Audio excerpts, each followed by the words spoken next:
Jadi kalau kita tidak jauhkan roh cemburu, kalau kita tidak jauhkan roh menuntut, kalau kita tidak jauhkan roh persaingan, kalau kita tidak menghargai segala yang Tuhan berikan untuk menjadi milik kita, dan kita tidak puas dengan pemberian Tuhan, kita mudah kecewa, kita tidak pernah akan menemukan alasan untuk mengucap syukur. Kalau kita tidak menemukan alasan untuk mengucap syukur, tentulah kita tidak akan pernah mengucap syukur kepada Tuhan. Saudara kekasih dalam Tuhan Yesus Kristus, sebagai ayat-ayat yang terakhir, kita akan perhatikan Yesus pun mengajarkan kita untuk mengucap syukur. Yang pertama kita akan dapati, ketika Yesus memberi makan orang yang mengikuti dia berbondong-bondong, ini bicara tentang apa Bapak Ibu? Bersyukur apa yang ada pada kita, dan bersyukur bukan kepada apa yang tidak ada pada kita. Sekali lagi, pertama yang kita harus perhatikan, Yesus mengajarkan saya dan saudara bersyukur akan apa yang ada pada kita, bukan apa yang tidak ada pada kita. Matius 15 ayat 34, di sana Yesus berkata kepada mereka, berapa roti yang ada padamu? Dan ada 7 roti dan beberapa ikan. Yesus memberi makan 4.000 laki-laki, belum termasuk perempuan dan anak-anak. Semuanya kenyang, ada 7 bakul. Setelah apa? Setelah Yesus mengucap syukur. Dan juga dalam Markus 6 ayat 38, Ia berkata kepada mereka, berapa roti yang ada padamu? Cobalah periksa. Yang Tuhan tanyakan bagi saya dan saudara, apa yang ada padamu? Itu yang harus engkau syukuri. Bukan kepada fokus kita kepada ada yang belum ada kepada kita. Apa yang ada padamu? Perhatikan kata, cobalah periksa.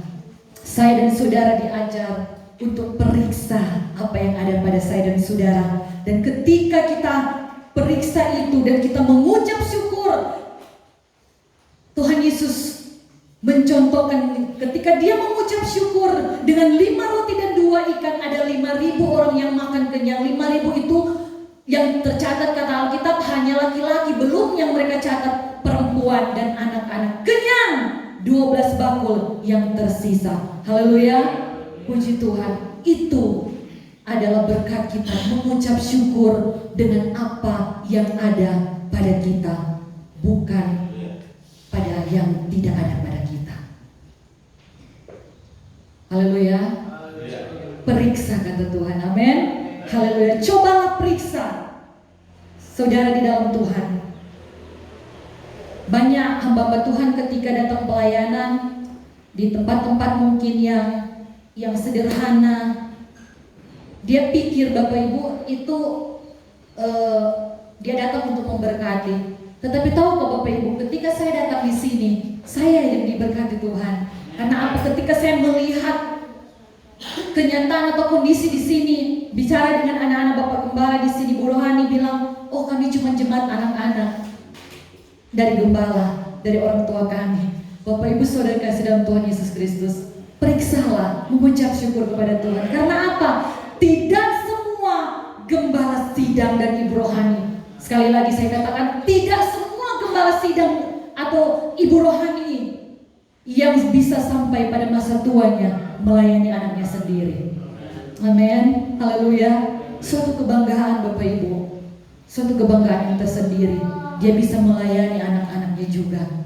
Haleluya. Dengan pelayanan yang murni dari Tuhan. Puji Tuhan. Yang kedua yang akan saya bagikan, bagaimana Tuhan Yesus meneladani ucapan syukur. Bersyukur atas sesuatu yang mustahil terjadi akan terjadi sebelum itu benar-benar terjadi.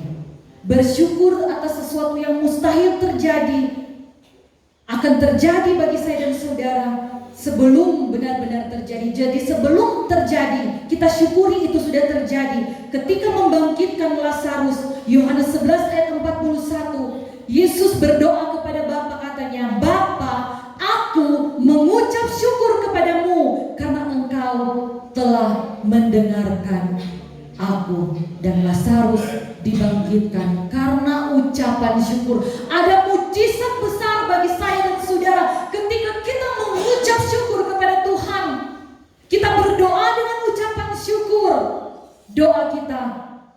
didengar dan dijawab oleh Tuhan. Amin.